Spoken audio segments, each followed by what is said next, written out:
अस्सलाम वालेकुम दोस्तों, बरखुरदारो। ये KFC में जॉब भी करते हैं मुस्तफ़ा साहब। तो ये बेटे कौन से हैं? ये सलमान सुलेमान साहब, ये बेटे भी हैं। तौफीक बेटा तुम भी इधर। ये कौन से हैं? ये कोचा अच्छा, पठान बेटे हैं। खैर जाबाज, ये बेटे ये देखिए एहतशाम साहब।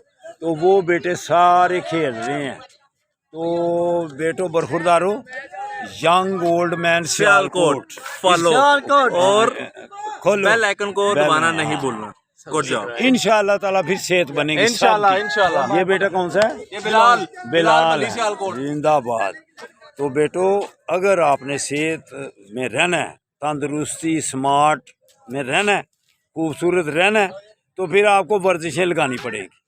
जो वर्जिश लगाएगा इंशाअल्लाह ताला फिर अस्पतालों से बच जाएगा।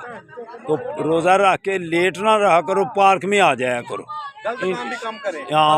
पाप जी, तो दूसरे चैनल छोड़ें तो वर्जिशों वाला चैनल देखें, यंग ओल्ड मैन सियालकोट। इंशाअल्लाह ताला सेहत सही रहेगी। अल्लाह हाफिज़।